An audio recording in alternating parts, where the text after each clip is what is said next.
Raise your fists together. I am somebody. I may be poor, but I am somebody. Red and yellow, brown, black, and white. We're all precious in God's sight. Everybody is somebody. Stop the violence. Save the children. Stop bullying. Save the children. Hold your head high. Stick your chest out. You can make it. Keep hope alive. Keep hope alive. Keep hope alive. Hi, I'm Dr. Sonia Whitaker, National Education Policy Director for Push for Excellence. And on behalf of the Rainbow Push Coalition, we'd like to thank you so very much for giving of your gift of time and joining us here on our Saturday morning forum. We'd like to thank Word Network for bringing you to us and us to you. And yet we recognize that there are many of you that are watching us right now on Facebook Live. If you're doing so, we'd like to ask that you like our page. And for the many of you that are watching us right now on YouTube Live, we'd like to ask that you subscribe to our page so that you may gain immediate access to all of the content that we have in store for you. And speaking of content, we can't do this without you. We need your support. And in fact, we've made it really easy for you to give. You can simply take that cell phone of yours and hold it to the QR code on your screen and give right on the spot. Or you can take that same cell phone and simply text the word push to 41444. Text push to 41444. We even have a third option for you. You can go to our website at rainbowpush.org and simply click on the donate button. So there you have it. Whatever you do right now, do not move. Do not touch that dial. Sit tight. We'll be right back because the push is on. Hey everybody, it's Dr. Joseph Bryant Jr., National Sports Director of the Rainbow Push Coalition. Also serve as the Executive Director of the West Coast Silicon Valley Office for Reverend Jesse Jackson and Rainbow Push. Inviting all of you young adults, all of you millennials, job seekers, college students, this is for you. We have a special experience coming this Saturday, April 15th. Many of you I've met all over the country throughout the past several months doing all of the events that you've been doing, all you athletes, all of you interns. This Saturday is it. We are distributing scholarships for the Elevate Digital Certification Program through Facebook/Meta. This Saturday. I need to see you this Saturday at 11 a.m. Eastern, 10 a.m. Central, 8 a.m. Pacific. We are going to have a special session just for you to introduce the program, to tell you all about it, to give you an outline, to give you the tips on how to go through it. And we will provide you with a scholarship from Meta/Facebook for you to go through their digital certification program and for you to become certified to do digital marketing, whether that be for your own brand, your own business,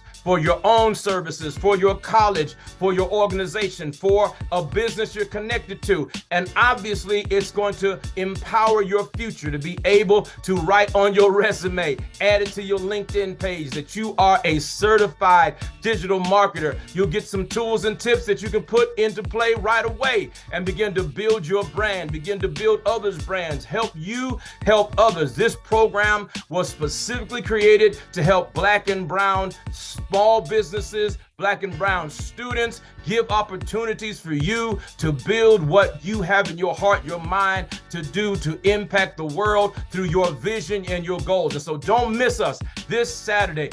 Click the QR code, click the link, make sure you're there on time, 11 a.m. Eastern, 10 a.m. Central, 8 a.m. Pacific, this Saturday, April 15th. You don't want to miss it. And at the end, we'll make sure you get in your hands a scholarship to go through the training program officially to be certified through Facebook's Elevate program as a digital marketing specialist. You don't want to miss it to launch you into your future. The best is yet to come, and we got your back. See you Saturday. Push Excel's goal is to inspire students to strive for excellence in education in spite of personal, family, and community challenges that they might experience. How do we do this? By advocating for educational policies that guarantee equal funding for all students without regard to race or economic standing. By engaging parents, students, and teachers in pursuing high-quality education and striving for educational excellence at every level. And by forging partnerships with community-based and public sector stakeholders in education. Now, Push Excel is a national model program with the purpose of connecting principals, parents, popular personalities, and students in a bond and to support students at every level on the educational ladder. Now, we want you to become a member of the Rainbow Push Coalition and Push Excel. Your annual membership can help us to change policies that impact students, colleges, and universities all around the country. So step up and sign up today. Membership is only $35, and if you're a student or a senior, $15. Just go to our website, rainbowpush.org, and push join to become a member or push donate to support the Push Excel program. You can also text the word Push Excel, that's PUSHEXCEL, to 41444 on your cell phone, and you can give us any amount that you feel comfortable giving or call us at 773-256-2775. Wherever you are, you can support us as we keep pushing for you. And remember to keep hope alive.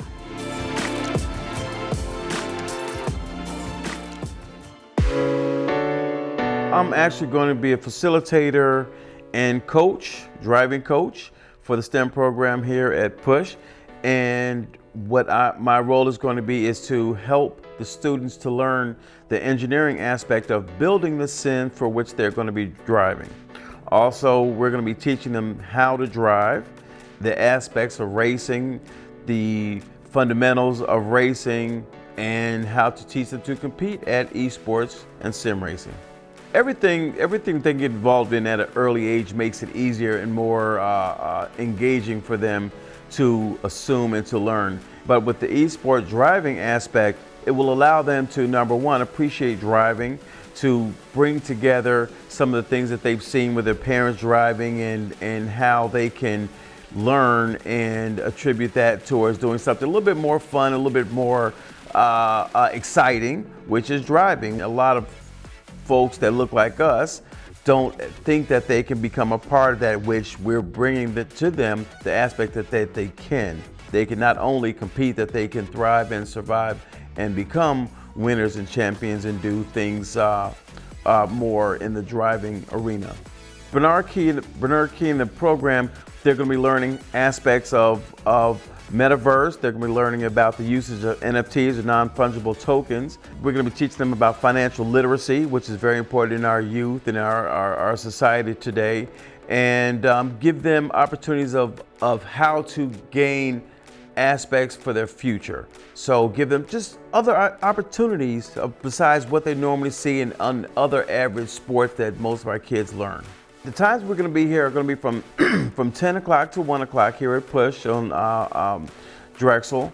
And the time we're going to be starting after April 22nd and we're going on through the summer. So it's going to be a summer program. So the overall goal is to have STEM programs such as this with our esports at various park districts, various schools, so that we can develop our own competitive system where we can race against kids, we can build our own sims, they can advertise using their own sims, they can have different designs on their own sims. So we do look forward to seeing some really creative sim building coming out of our teams and also have them race and compete.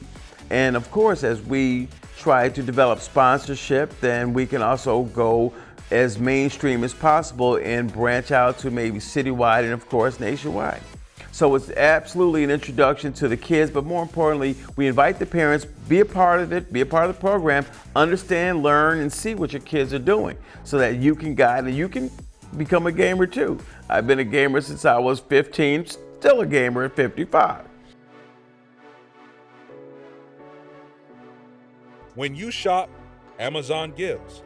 Visit Amazon Smile and select Push for Excellence as your charitable organization by starting your shopping at smile.amazon.com. Spotlight on education. I don't have our policy director with me, but there are a number of things that we're going to be focusing on for the remainder of this year in education. In terms of educational policy, we're looking at what's happening with the banning of books. And so I invite you to join us at the Rainbow Push Convention this year as we talk about the policies that state legislators are introducing regarding curriculum and books. What are they saying about African American history curriculum being a part of state curricula for social studies and history? What are some states saying, and what can we do about it? So I want to make sure that you join us during the Rainbow Push Convention. We'll have educators, union leaders, students, parents from all around the country coming to discuss what are we going to do about education curricula in every state. And then we're going to be pushing our national legislators to have some uniform policies about what a high quality public education really looks like. What kind of subjects should students have? As we're moving towards the convention, we're going to stop at May the 17th and really begin to look at where are we since Brown versus the Board of Education was decided by the United States Supreme Court in 1954. A very historic decision. It talks about what kind of assignment of resources to public schools should we have? Should we just move students? Do we move teachers? Or do we reallocate and move resources to follow the students? So we're going to be talking about that on May 17th. But I'm backing up. I'm coming back to where you are right now. At Push, Excel, what are we doing? Well, one of the things we're doing is having a major open house at Push Excel National Headquarters, 930 East 50th Street. We're going to be showcasing our new STEM initiatives. What's important about it is we're beginning to teach our young people esports. Why esports? Because it is this new industry, esports industry. It's a multi-billion-dollar industry that African Americans and people of color are not really involved in at the level that we should be. So we're going to teach our young people gaming, how to design games, how to create new games, but also how to build teams and how to launch programs as while they're young, and they can make money, but also they can understand engineering. We're going to have a NASCAR virtual competition with our young people. We're going to teach them how to design, build, and race a NASCAR virtually. And so you're going to see some young people, and then building, designing, creating, and participating in these NASCAR competitions virtually. We know that NASCAR is coming to Chicago. Well, our young people are going to have a junior NASCAR virtual competition this summer at the Rainbow Push Convention. What we want you to do is register your child on April 22nd to participate in our STEM program. Well, we call it STEAM because it's science, technology, engineering, and the arts. We're going to design the exterior of the vehicle. We're going to have the students design their gear, what they will wear as they participate in the esports competition. We're going to have them talk about and learn about how much fuel it'll take for them to finish a particular racing course. We're going to teach them every aspect of the industry of NASCAR and the automotive industry. They'll begin to learn that at an early age. We're also doing digital media, teaching young people how to design and participate in digital media, not just posting, but learning the business side of digital media. We're teaching financial literacy. And certainly as we look at college students, high school students, you're graduating, we're going to have a civics education curriculum.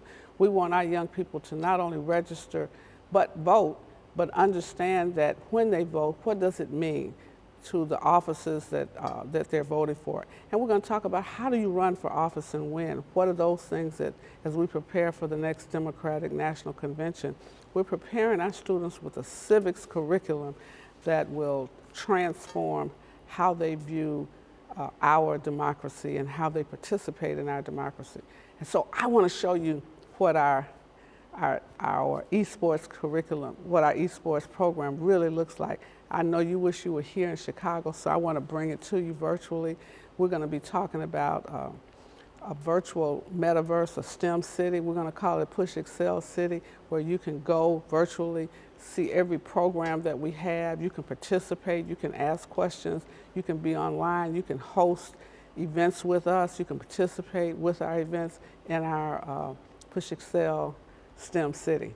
It's so much stuff we're doing in technology. We're just going to show you bits and pieces of it now.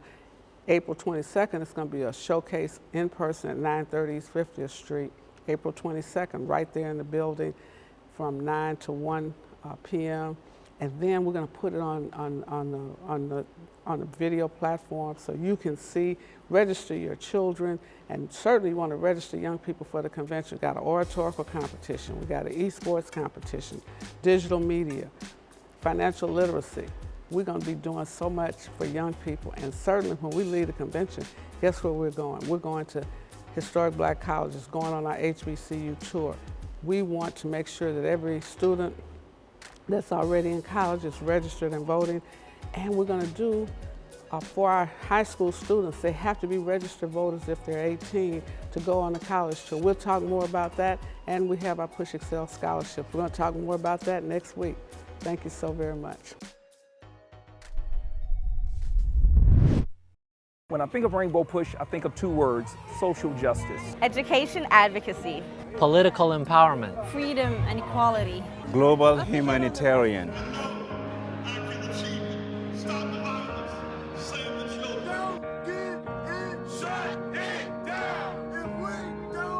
Evolutionary, revolutionary. Political change. Inclusion, evolution. Push Excel.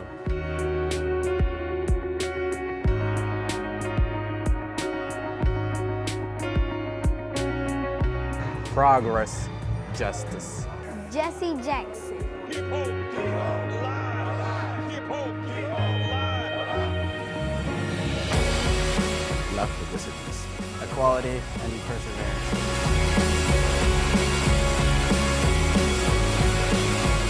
Corporate partnership.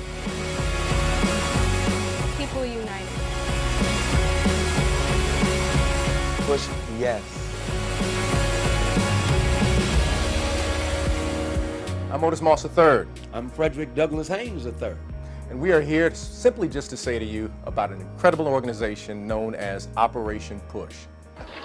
Can I be admitted? No, sir, you cannot be admitted. Why? I am not going to serve you. Because of my race? Operation Push has been here for us even when we didn't know it. As a matter of fact, a lot of the doors that you walk through is because of the fact that somebody knocked those doors down. I am somebody. I may be poor, but I am somebody.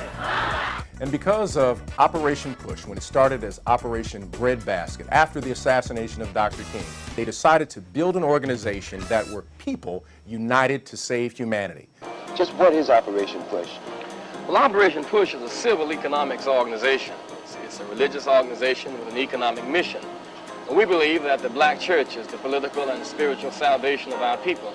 And it is to that extent that we challenge churches and churchmen to get involved. And so we are simply asking those who have been blessed by Push to join the movement. That's right. And if you do that, I promise you, you are blessing the next generation. And that's what we need, generationally, to bless those who come behind us, just as those before us made sure that we could have what we have. That's Operation Push, pushing doors open. But we can't push if we don't have your hand involved. We want to turn on the gas. We want to turn on the water. We want to sell the clothes. We want to sell the cars. We want to be men. We want self-determination. And it was Jesse Jackson who was the young man of the movement and now is an elder statesman. And we've got to make sure that we have another generation that will be pushing forward, another generation that will be building an Operation Breadbasket, another generation that will be talking about new economic strategies for those who are poor. And ensuring that we are never politically disenfranchised. I hope you already recognize that there is a movement afoot to rob us of what we fought so hard for and shed blood for, and that is the right to express our voice through voting. If blacks vote in great numbers, progressive whites win. It's the only way progressive whites win. If blacks vote in great numbers, Hispanics win. When blacks, Hispanics, and progressive whites vote, women win. When women win, children win.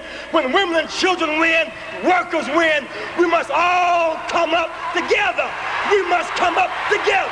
We need you in Rainbow Push to make sure we are politically empowered and enfranchised. There is no other organization like Rainbow Push, and we encourage you to make sure that you join and financially support. If we don't support it, no other organization will. It is our duty, it is our job to support our organizations. We got to do it. Grassroots organization, hitting the streets and challenging those in the suites.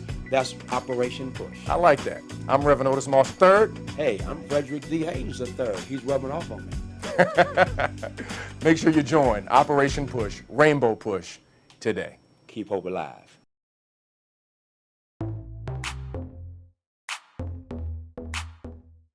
This is Bishop Tavis Grant, the Acting National Executive Director of the Rainbow Push Coalition, and this is State of the Movement. Never has the fragility of our democracy been more exposed and exploited by extremism today.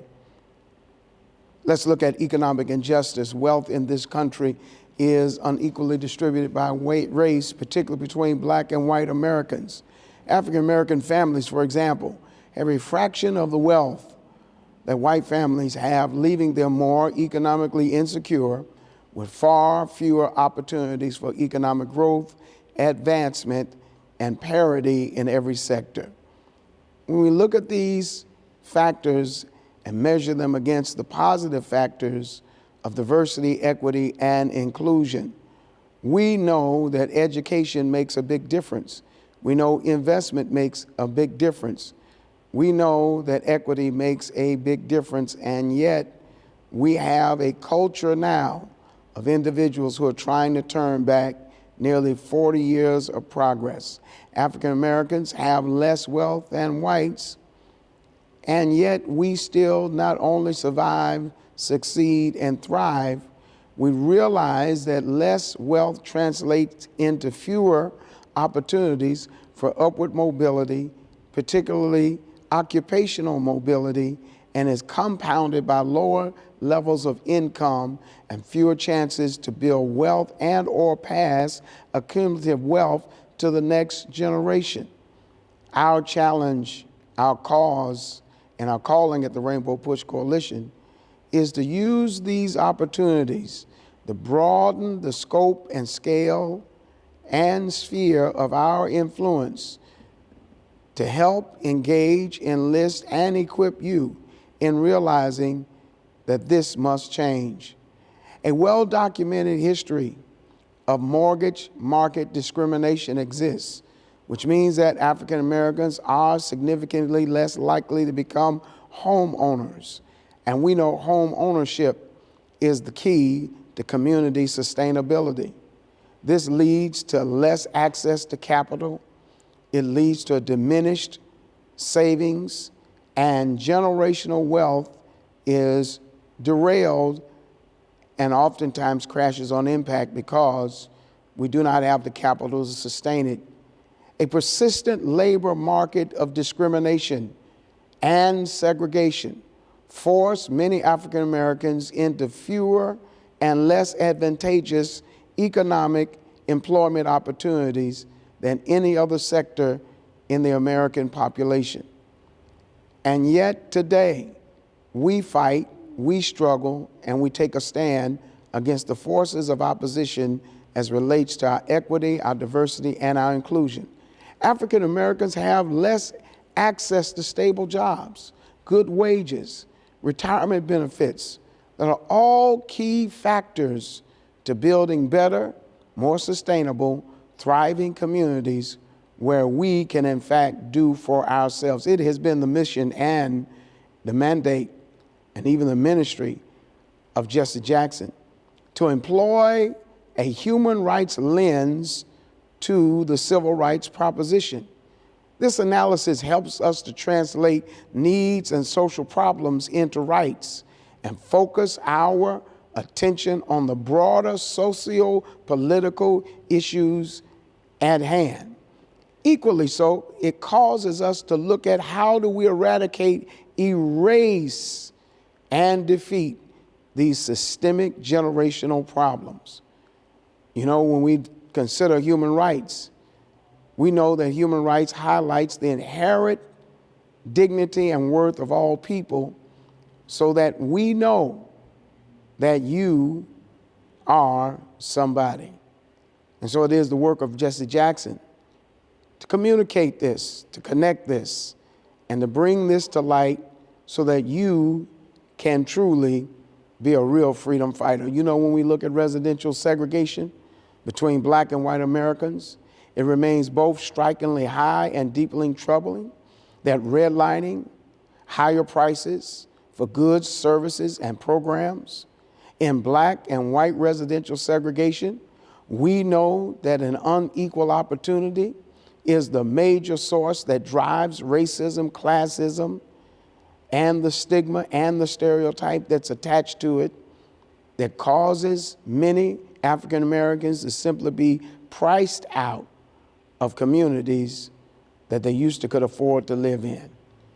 And among all of these other ills are the perpetual, enormous gaps in wealth, in skill, in access to capital, in investments that exclude so many from the proposition of building a better nation. Far too many African American students cannot get into high-performing, high-quality schools because they're priced out and they are locked out. And some, believe it or not, see this as normal and natural, a normal and natural way of conducting business, a normal and natural way of education, a normal and natural way of politics. When you consider CRT, it is not that they don't want you to know what you have done. They don't want you to know what they have done. And so we work and we fight and we march and we demonstrate and we sit at the table and demand not only our share, not only a share, but a right share. This leads us to understand the dynamic of segregation in America. That is a deliberate means of developing both policy and legislation that is designed to subjugate black people and people of color and promote institutionalized white supremacy. Whether it is on the city or the state or the federal level, this has been a means to make forth these policies and this legislation almost in a laboratory format of engineering a new form of bias, racial implicit bias, and institutional racism, such as what we saw in the state of Tennessee with these two legislators being expelled and yet today have been reinstated. In order for these heinous differences, these horrific differences to be reversed, we need individuals in all levels of government and all levels of the public sector to be proactive and not reactive into eliminating policy and legislation that supports these ills in our community. And we must fight them as if we are fighting each and every day. And so it does matter, and it is important, and it is an imperative that you realize that our resolve and our resilience and our right to have a seat at the table can never be negotiated and cannot be compromised.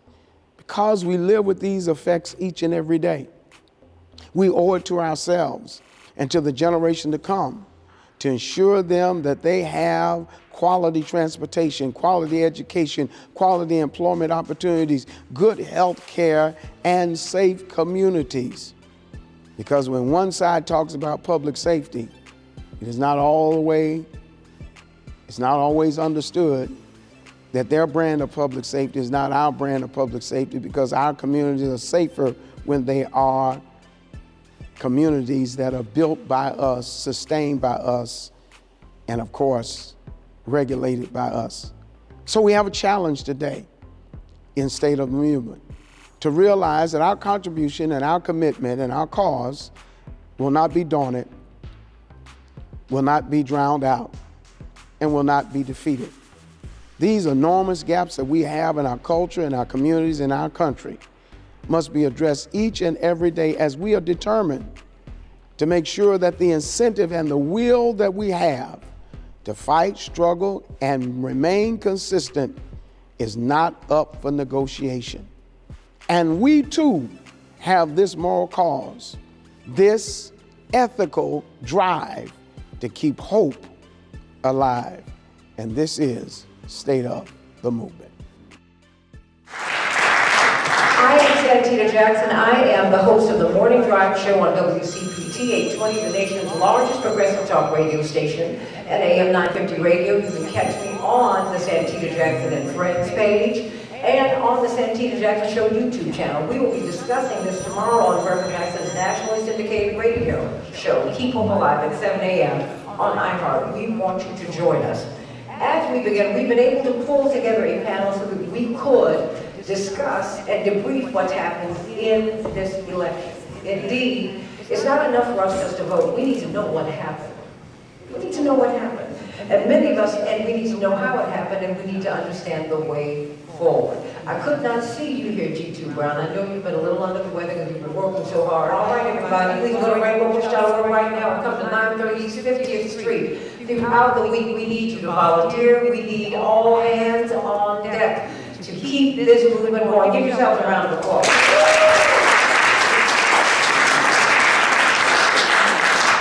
pass the mic to Mr. G2 Brown, because I want you to explain what you were doing as you were bringing these parents in from different cities around the country who were letting us know about the impact of Paul Vallas's stewardship over the school system. He was the first CEO of Chicago Public Schools. Prior to him, you had to be a superintendent. So through the Amendatory Act of 1995 at the state legislature, they gave Richard Daley, Chicago was the second city in the United States to have mayoral control. The first city was Boston. Mayoral control means, now Chicago's never had an elected school board, but they had a process, I believe they had trustees that the alderman could recommend to the school board. But to give the mayor mayoral control, that means now he appointed the entire school board and he appointed the person to run the school board. Lower the qualifications, so now the person could be a CEO, and they don't have to be someone who has mastered education. And then you move an agenda. Every city where this type of model or the state takeover model has been implemented, they have closed primarily black and brown schools, right? In Chicago, 88% of the school closings were in black neighborhoods. We know that school closings does not only not help education, but it harms it. Every city where the privatization movement has taken root, and this connects to my brother's analysis about this being a land grab, every city, without exception, the black population has plummeted. Washington, D.C., second most chartered district in the United States. New Orleans, 1 out of every 3 people that left New Orleans cannot come back. So now New Orleans is almost like 50-50 in New Orleans. Chocolate City is now Macadamia Nut City, right? It's a lot different. Baltimore, and these are all what we used to call soul cities. So we wanted to bring people directly impacted who could speak to what was the impact of Paul Vallas's policies in New Orleans. So we brought some leaders from New Orleans and from Philadelphia. I will share with you that we have 2 membership, Journey for Justice Alliance, we have 2 membership organizations in New Orleans. And so I was struggling with them sisters and brothers as they were trying to save their last few public schools. I went to a school board meeting in 2013, all right? I think Paul Vallas was in New Orleans up until about 2011. And George Washington Carver School, 5 years after Hurricane Katrina, they were still going to school in FEMA trailers. And the school board meeting was in a FEMA. I want you to hear the type of madness that this dude like unleashed on our people. So instead of having one school board, now you have 46, because you have 46 different charter operators, and each of them have their own school board, right? So now we in the lower 9th Ward, right? I mean, you still got houses with X's on them, right? And porches with no house. And we in the school board meeting, Reverend Wilson, and everybody on that school board was someone white and wealthy. And we in the heart of the lower 9th Ward. And the sisters and brothers are pleading their case, and I'm just like, this is like straight up sabotage. It was evil to watch what they were doing to my people. And so Paul Vallis is an instrument of this type of interest. And the last thing I'll say is, just as the forces to disrupt our community is highly organized, they're highly linked. They have, like I said, the Eli Broad Institute. They have their Fake Teacher Institute, Teach for America. They have their Fake Parent Institute, Stand for Children, and groups like that are funded by the same people. The question is, where's our infrastructure? So we have to build, for our brother that's on the 5th floor, we have to build the infrastructure to make sure that not only does he have our support, he has our guidance. He has our guidance. And so I think it's really critical. We have to challenge ourselves, and I'm saying this to myself, we have to challenge ourselves to think like people who actually govern themselves, and not customers, but people that govern themselves. So thank you very much. Absolutely. Dr. Starks. In terms of the election, I think we are not giving enough attention to the clergy community in this city. It helped to turn this election around. When I heard that Reverend Jackson went to the Ford's church where they had 200 ministers, Reverend? Yes, sir. And those ministers pledged to support Brandon, and they asked each one of their members to get on the phone and call people. So I got all these calls from people that I didn't know saying, we're from this church and we want you to vote. And that's what turned it around, y'all. That turned this whole thing around, because the most reliable voters in this city are churchgoers, okay? And they are primarily over the age of 50, and many of them are women. So let's give a round of applause for those women, because everybody who called me was a woman.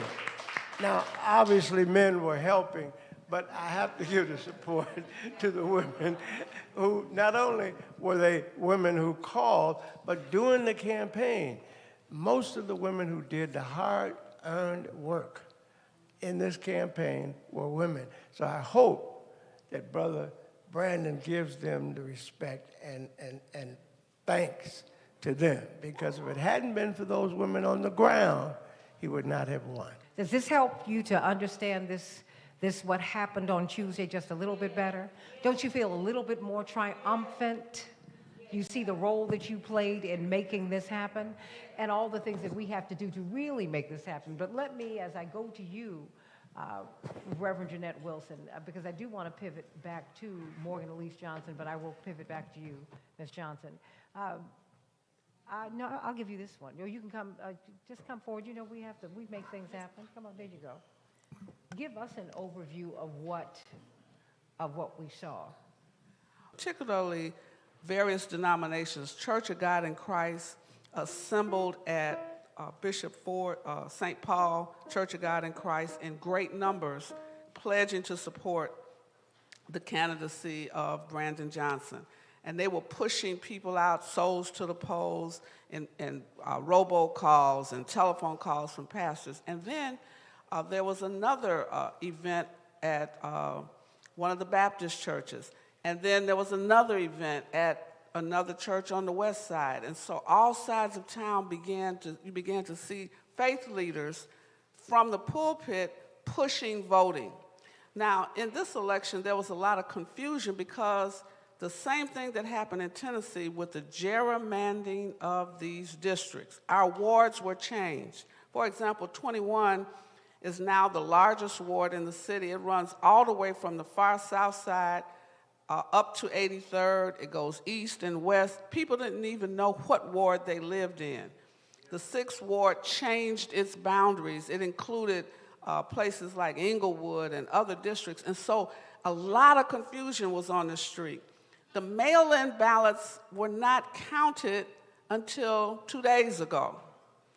And so I was confused as to why there was an announcement with more than 100,000 mail-in ballots on the street, not counted, which suggests something about the one person, one vote.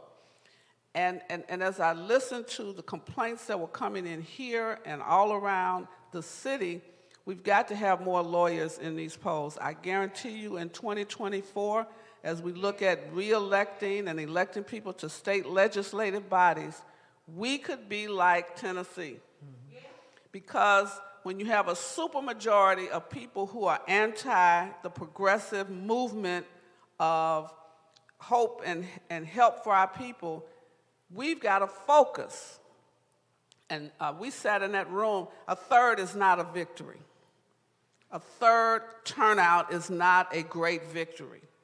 And if you look at the city council, 1/3 of that city council is now different. It's culturally diverse, but it's very different. There's no unity yet. And so we have to help the city council become a city council, because we can't end up with what Mayor Harold Washington had. 29, 21. Every time he tried to move forward, nothing could happen. The same thing happened in Washington when we were excited Obama went to office, but he did not take a Congress with him. He did not take a Congress with him or a Senate. And I'm telling you, when I look at that city council, we're going to have to be vigilant. Those who are not working, you got to go to city council meetings every Wednesday. You got to make sure your alderman is in line. We're sending someone I think has capability.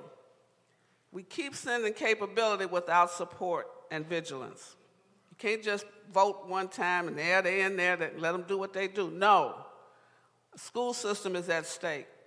The mayor will not have control of the school system in 2024. What does that mean in terms of the appointments that are made in May of this year? How long will they last? How will that impact our children? These are factors that we must look at as we celebrate the moment. We have to prepare for the future. And we have to really organize. That's why coming to push, it's not just coming and sitting, it is getting involved. What ward do you live in? Former Congressman Jesse Jackson Jr. had a thing where we had to sit in our wards.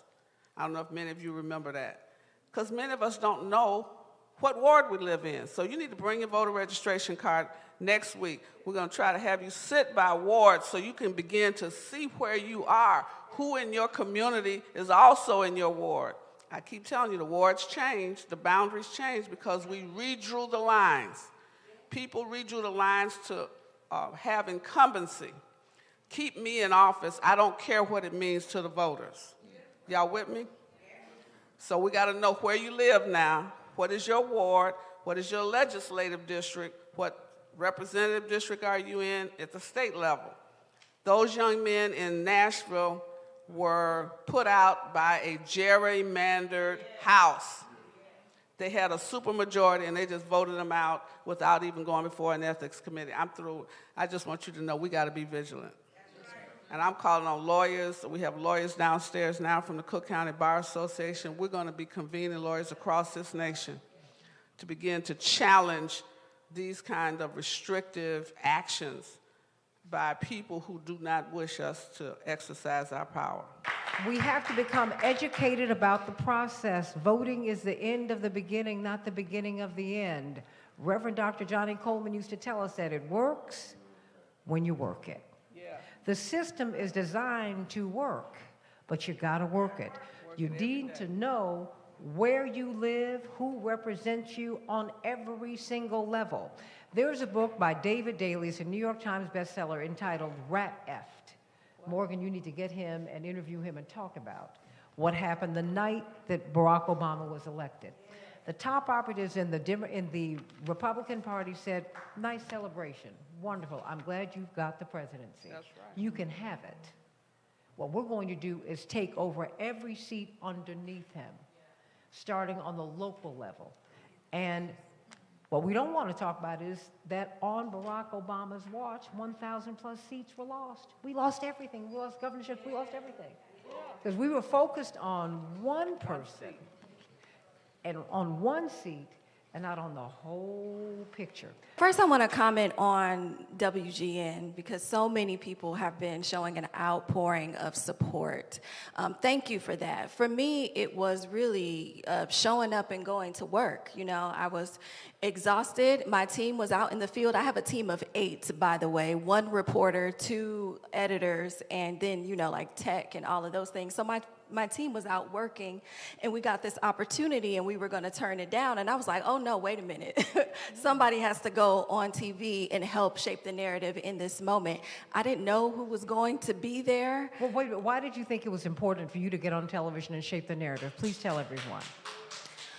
Because we just know what corporate media is going to say. There's no one representing us. There's no one who understands what movement work is about in corporate media, and they on purpose kind of like misrepresent, you know, what our demands are. So I wanted to be in that space to make sure that someone was able to break down what this moment really means for us. So going into that space, even though I didn't know who was going to be on the panel, like the former chair of the Illinois Republican, you know, Party and things like that, but I knew what they were going to say. It was going to be law and order, corporations, downtown is important, you know, all of those talking points that they beat us over the head with.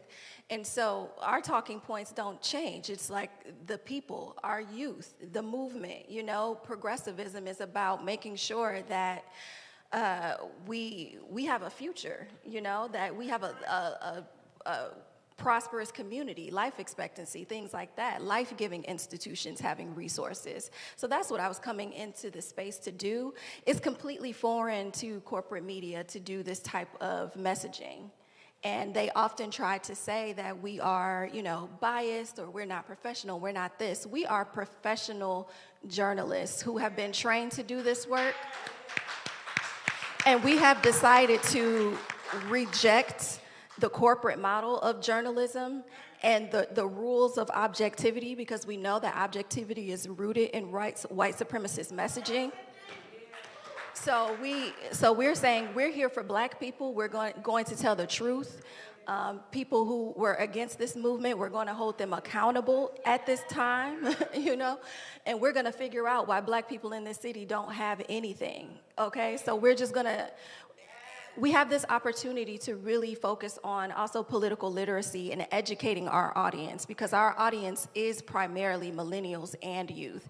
So once we educate them and give them the tools to understand government, we can make government more democratic, because once they understand it, they're taking the mantle and they're spreading the word and they're getting involved. So the more we can do that work, the more that I think we can make this city government more democratic.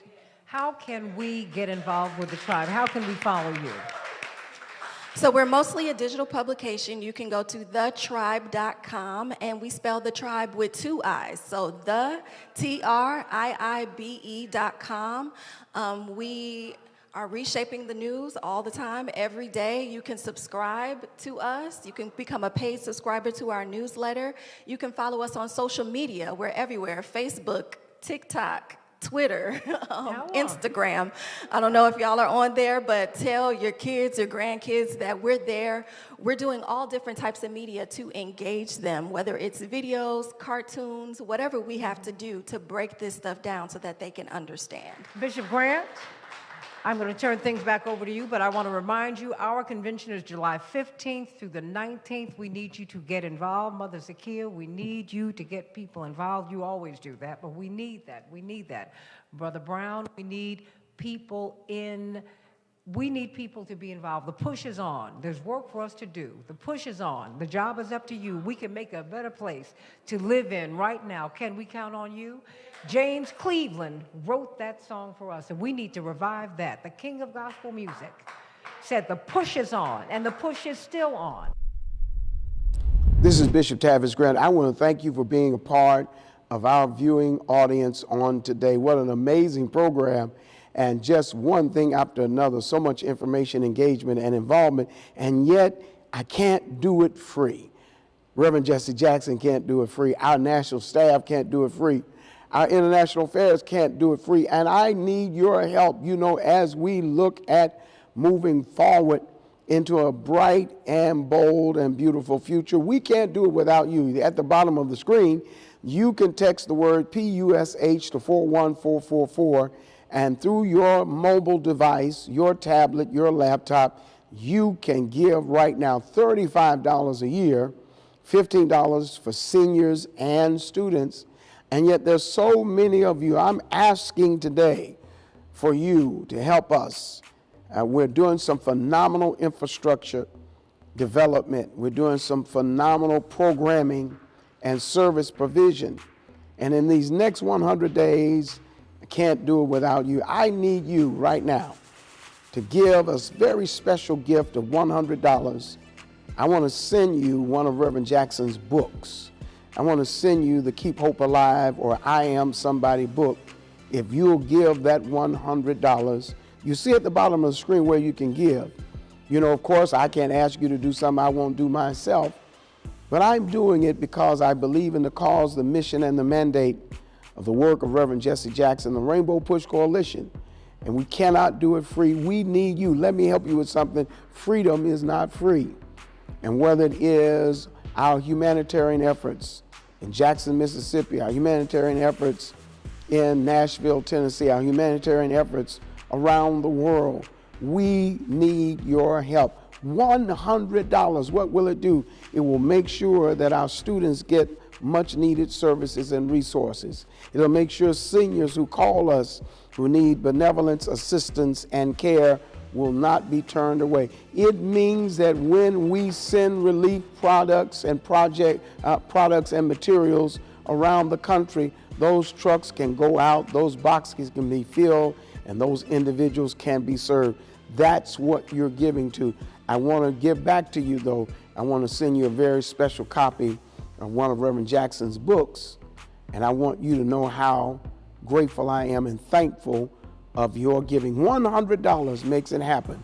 At the bottom of the screen, you can see how you can give, and I need you to do it right now. And guess what? I want to thank you in advance because you're helping me keep hope alive.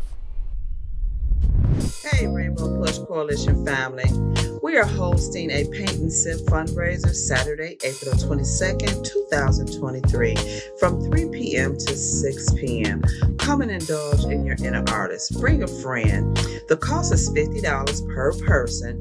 For more information, you can call 773-256-2777. We're excited to get more people involved in Rainbow Push, supporting the programs of Push for Excellence and the Citizenship Education Fund. If you're interested in impacting public policies, if you believe in the scholarships that we give to thousands of students each and every year, you can become a policymaker by becoming a member of Rainbow Push right now. For an annual membership of $35, or if you're a student or senior, $15, you can help us make a difference in the lives of millions. How do you become a member? Visit our website at rainbowpush.org and press join. Or maybe you'd like to support us. You can text the word PUSH, that's PUSH, to 41444 on your cell phone, and you can give any amount you feel comfortable giving. You can also call us at 773-256-2775, or go to rainbowpush.org and push donate. Wherever you are, you can support us as we keep pushing for you. Dr. Kim, I went to jail with a group of 7 students, July 17, 1960, almost 60 years ago. We never stopped moving. I lost a few jail cells and death. We never stopped moving. I thought it was time to write some of it down so the older generation can learn how we did and what we did and how global it was. Whether speaking about Mandela in South Africa, India, Qatar, about Gandhi in India, here at home. This book tells the story, and so please get it. So give it to your friends. Read it, let's argue about it, let's discuss it. Yep, so the book is Keeping Hope Alive, Sermons and Speeches of Reverend Jesse Jackson Sr. It's quite a good collection. You know, we've got sermons and speeches from around the globe because you have made such a global impact, not just here in the U.S., but around the world. Thank you for tuning in to our International Saturday morning broadcast. We need your support. Here are ways to give to Rainbow Push Coalition. Text PUSH, P-U-S-H, to 41444 to support the work of Reverend Jesse Jackson Sr. and Rainbow Push Coalition. When you shop, Amazon gives. Visit Amazon Smile and select PUSH for Excellence as your charitable organization by starting your shopping at smile.amazon.com. So thank you for joining us on our Saturday morning forum.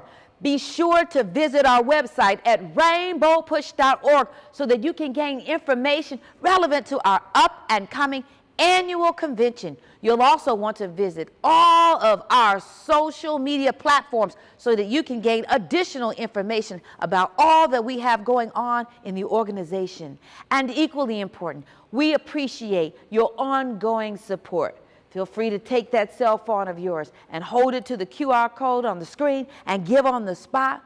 Or take that same cell phone and text the word PUSH to 41444. Or you can simply go to our website at rainbowpush.org and click on the donate button. We are sanctuary. We are a sanctuary. When I think of Rainbow Push, I think of two words: social justice, education advocacy, political empowerment, freedom and equality, corporate partnership. Stop the violence. Save the children. Don't get in. Shut it down. If we don't get in, shut it down. political change, Inclusion, evolution, progress, justice. Jesse Jackson. Keep hope alive. Keep hope alive.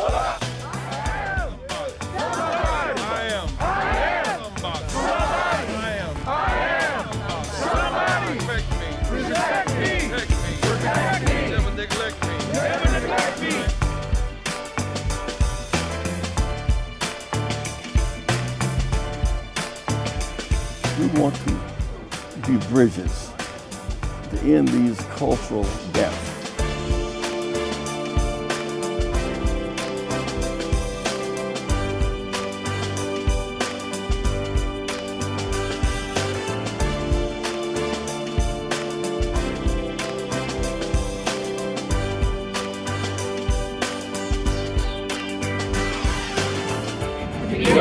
We're going forward. By hope. Not backwards. By fear.